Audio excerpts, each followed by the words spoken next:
Hello students, welcome again all of you in your geography classes.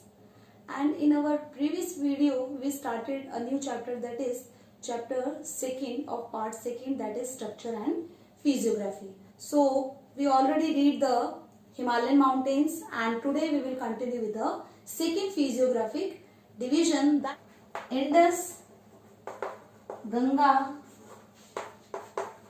Brahmaputra plains. So this region is known as plains and also it is known as northern plains. इसे northern plain भी कहा जाता है. इसका extension देख लेते हैं. इसका extension Indus river, then Ganga river and Brahmaputra river India के northern part में. This plain is made with the interplay of the three rivers. This plain is also known as alluvial plain. Its length is 3200 kilometer. This is length, and its depth is 1000 to 2000 meter. Here depth means the thickness. The thickness of the northern plain is 1000 to 2000 meter. We divided the northern plain into 4 different parts, that is Bhabar, Tarai, Khadar and Bhangar. So let's discuss its part. First part of Indus Ganga Brahmaputra plain is Bhabar. So Bhabar मिलता है foothills of Shivalik. हमने 3 ranges पढ़ी थी Himalayan mountain की, that is greater Himalaya, middle Himalaya and Shivalik. Shivalik के foothill के बाद में जो एरिया होता है उसे हम भाबर कहते हैं. ये वो एरिया है जब जो रिवर्स हैं वो डिसेंड होने के बाद में यहाँ पर बड़े बड़े रॉक्स हैं, बोल्डर्स हैं, वो जमाना स्टार्ट कर देती है. और यहाँ पर क्योंकि यहाँ पर डिपॉजिट्स होते हैं, रॉक्स होते हैं, सो यहाँ पर रिवर कुछ टाइम के लिए डिसअपियर हो जाती है, दिखाई नहीं देती है यहाँ पे. और ये जो एरिया है ये एक बेल्ट के रूप में हमें देखने को मिलता है, जो कि 8 to 16 मतलब 8 to 16 किलोमीटर की जो बेल्ट है उसको कवर करता है भाबर रीजन. सो सपोज कोई रिवर है और वो डिसेंड हो रही है और उसके बाद में उसने यहाँ पर रॉक्स जमाने स्टार्ट कर दिए, तो वो रॉक्स के नीचे से जाएगी बह करके, यहाँ पर वो हमें दिखाई नहीं देगी. इसलिए कहा जाता है कि भाबर रीजन में जो रिवर्स है वो डिसअपियर हो जाती है. Next part of northern plain is Terai region. Terai region is found in the south of Bhabar. Bhabar के साउथ में तराई रीजन देखने को मिलता है और ये स्वैम्पी एंड मार्शी होता है, यहाँ पर दलदल होती है और यहाँ पर वेजिटेशन एंड वाइल्ड लाइफ भी, मतलब फॉरेस्ट भी है और वाइल्ड लाइफ भी है. सो फॉरेस्ट को कट करके वहां पर एग्रीकल्चर किया जा सकता है, ये वो रीजन है. और यहाँ पर दोबारा से जो रिवर है वो वापस से दिखाई पड़ती है, जो कि डिसअपियर हो चुकी है भाबर में, वो दोबारा से रीइमर्ज हो जाती है तराई रीजन में. एंड ये ब्रॉड है, 20 to 30 किलोमीटर ये ब्रॉड है. After Bhabar and Terai region we divided the northern plain into 2 alluvium plains. So alluvial plains, 2 type के alluvial plains होते हैं नॉर्दर्न प्लेन में. First is Bhangar and another one is Khadar. Bhangar is old flood plain. Khadar is younger flood plain. Here conker nodules are found. कंकर nodules यहाँ पर मिलते हैं, but यहाँ पर नॉट कंकर नोड्यूल्स.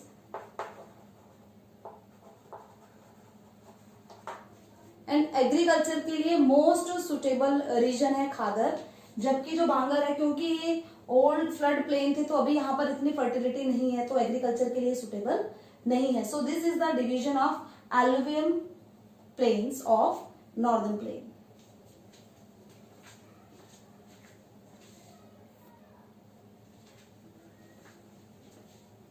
पंजाब में खादर को बेट कहा जाता है.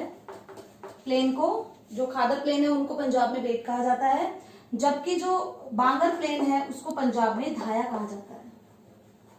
तो एग्रीकल्चर के लिए सुटेबल खादर रीजन है, जबकि बांगर है वो सुटेबल नहीं है क्योंकि यहाँ पर ओल्ड एलुवियम है, मतलब पुराने एलुवियम है, पुराने सेडिमेंट्स है, तो फर्टिलिटी यहाँ पर अब ज्यादा नहीं है।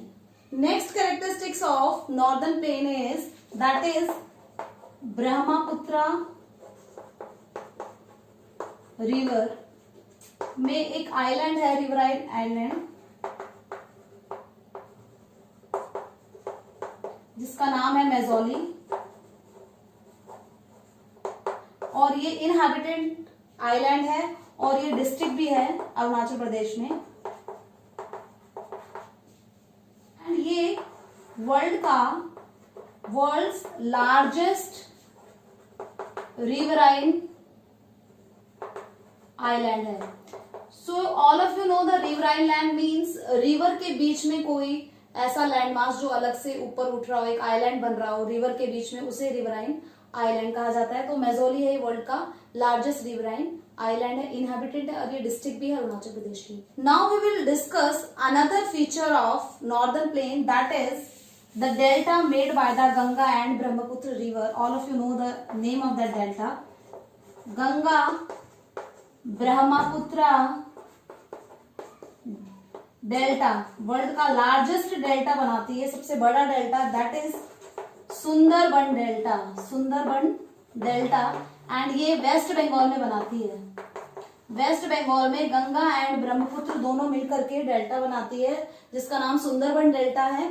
एंड ये वर्ल्ड का लार्जेस्ट डेल्टा है।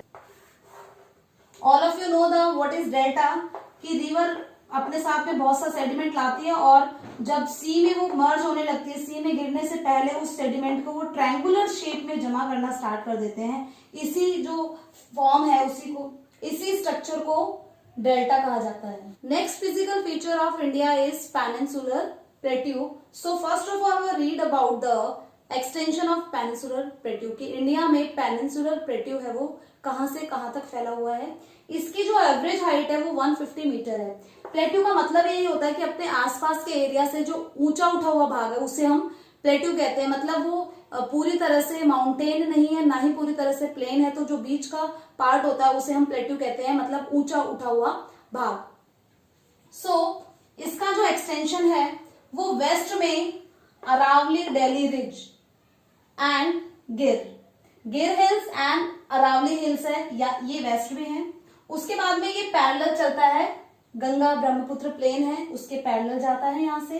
देन ईस्ट में यहाँ पर छोटा नागपुर प्लेट्यू है एंड असम में इसकी बाउंड्री बनाता है कार्बी एंगलोंग। पेनिनसुलर प्लेट्यू में कुछ प्लेट्यू भी देखने को मिलते हैं, उसके कुछ एग्जाम्पल है, जैसे छोटा Nagpur plateau, Ranchi plateau, Karnataka plateau and Maharashtra plateau. उसके अलावा भी और बहुत सारे प्लेट्यू है। जस्ट बिकॉज ये पूरा प्लेट्यू रीजन है तो यहाँ पर बहुत सारे डिफरेंट स्टेट में डिफरेंट प्लेट्यू पाए जाते हैं। पेनिनसुलर प्लेट्यू में आपको रिफ्ट वैली, ब्लॉक माउंटेन्स ये भी देखने को मिलते हैं। North to south peninsular plateau की जो लेंथ है वो है 1600 kilometre and east to west इसकी जो विड्थ है वो है 1400 kilometre. On the basis of relief, we divided the peninsular plateau into 3 different parts. So first one is Deccan Plateau. Next one is Central Highland. And the last one is North Eastern Plateau. First of all, we read about the Deccan Plateau. Where is the Deccan Plateau?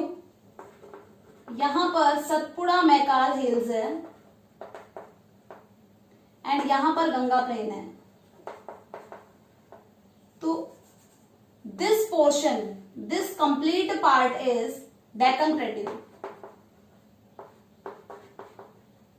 And the area between Aravalli, Chhota Nagpur plateau, Ganga plain and Satpura Maikal hills, this is Central Highland. This part is Central Highland and this is Deccan Plateau. We further divided the Deccan Plateau into 2 different parts, that is Western Ghat and Eastern Ghat. Here is the Eastern Ghat and this is Western Ghat. Maharashtra में यहाँ पर जो hills हैं उन्हें सह्याद्री कहा जाता है। कर्नाटका में एंड तमिलनाडु में इसे नीलगिरी कहा जाता है। एंड केरला में Annamalai hills and cardamom hills कहा जाता है, क्योंकि यहाँ पर जो कार्डेमम है उसका प्रोडक्शन किया जाता है। तो वेस्टर्न घाट की हाईएस्ट पीक अनाईमुदी है, और वेस्टर्न घाट में ये एलिवेटेड एरिया है। अगर हम कंपैरिजन करें ईस्टर्न घाट से तो ज्यादा एलिवेटेड है, ये ज्यादा ऊंचा उठा हुआ भाग है। एंड यहाँ पर जो ये कॉन्टिन्यूस रेंजेस हैं, रेंजेस में ब्रेक नहीं है, बीच में फॉल्ट नहीं है, बिकॉज यहाँ पर ज्यादा जो रिवर्स है उनका फ्लो नहीं है। Only Narmada and Tapi are the main river that fall into the Arabian Sea. Eastern Ghat is less elevated area. अगर कंपैरिजन करें वेस्टर्न घाट से तो इसकी हाइट ज्यादा नहीं है, एंड ये इरोडेड बाय रिवर्स, क्योंकि बहुत सारी रिवर्स इसको क्रॉस करती हैं, तो ये डिसकॉन्टिन्यूस है, बीच में से फॉल्ट एंड ब्रेक्स हैं। इसमें महानदी, गोदावरी, कृष्णा, कावेरी, बहुत सारी जो मेजर रिवर्स हैं वो उनका फ्लो है वो वेस्ट ऑफ बंगाल में जाकर के मर्ज होती है, तो इसलिए ये डिसकॉन्टिन्यूस है। एंड यहाँ की जो हाईएस्ट पीक है वो है महेंद्रगिरी, जो कि ओडिशा में है। Now we will move to the second part, that is central highland. Second part पढ़ रहे हैं पेनिनसुलर प्लेट्यू का। फर्स्ट हमने पढ़ा अभी Deccan plateau, and this is central highland. So now look at the extension of central highland. Here is the Aravalli ranges, Gir, Aravalli, इधर Satpura, Maikal range, and here is the Ganga plain. So the area between them is the Central Highland. Central highland में sand dunes बहुत पाए जाते हैं, और specially जो बर्चान sand dune है, ये एक स्पेशल फॉर्म है सैंड ड्यून्स की। मतलब स्ट्रक्चर कैसा बनता है, उसका क्रिसेंट शेप बनता है, तो इस तरीके से बर्चांस यहाँ पर मिलते हैं। एंड यहाँ पर मेटामॉर्फिक रॉक भी पाए जाते हैं due to temperature and heat. जो रॉक्स है उनका स्ट्रक्चर चेंज हो जाता है, जैसे मार्बल एंड स्लेट। ऐसे मार्बल एंड स्लेट जैसे मेटामॉर्फिक रॉक यहाँ पर पाए जाते हैं। और अगर हम रिवर की बात करें तो यहाँ पर चंबल रिवर है, जो कि रिवराइंस बनाती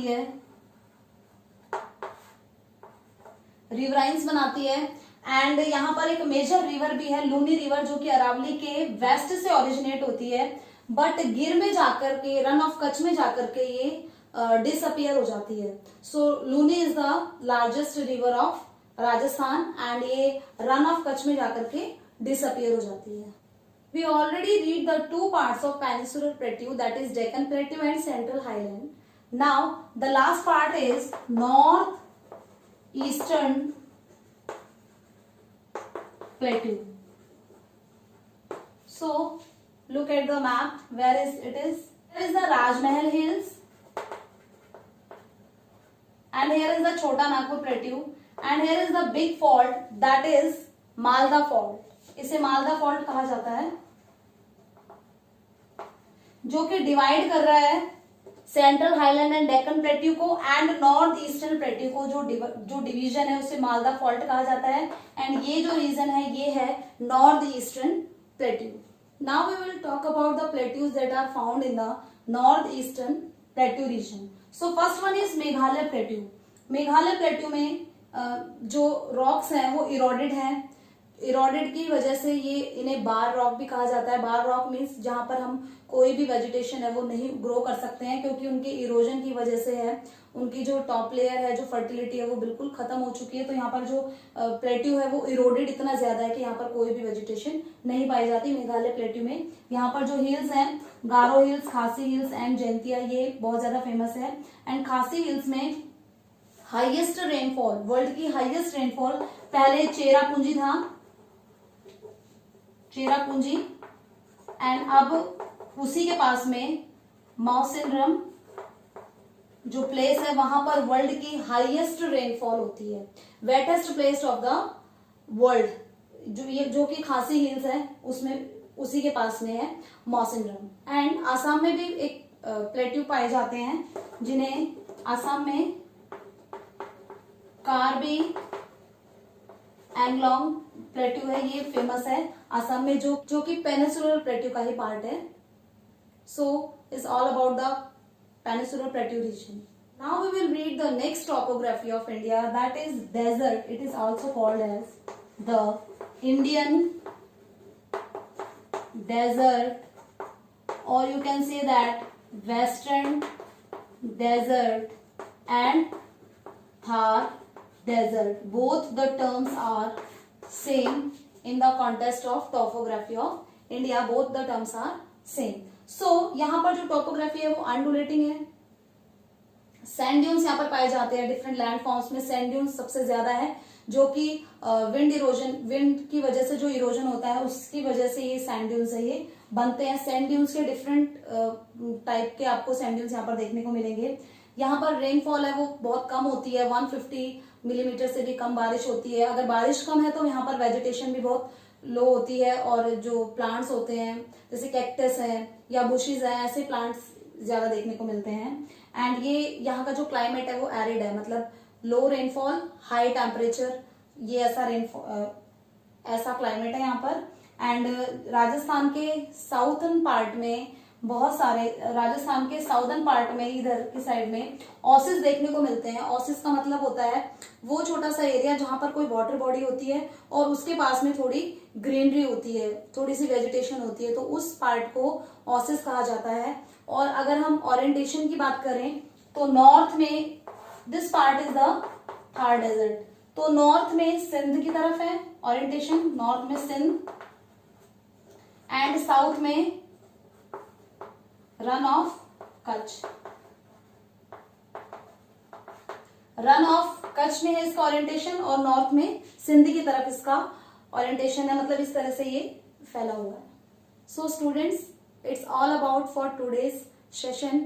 I hope all of you understand this topography of India and understand the topography with the help of India's map. First you will take the India's map, then you will try to draw the topographies and the region we discuss here, so you will able to understand more clearly. Now I am going to end today's session with a motivational thought that there is no shortcut of success. Success का कोई भी shortcut नहीं है. अगर आपको success चाहिए है, you will work hard. आपको वर्क हार्ड करना पड़ेगा. आपको एक पूरा जो स्ट्रेटेजी है, पूरे जो प्रोसेस है उसको फॉलो करते हुए आपको सक्सेस मिलेगी. मीन्स आपको वर्क हार्ड करना है, आपको एक शुरुआत करनी है, उसके बाद में आप आगे तक जाएंगे and you will get the success. So best of luck for your studies. Thank you.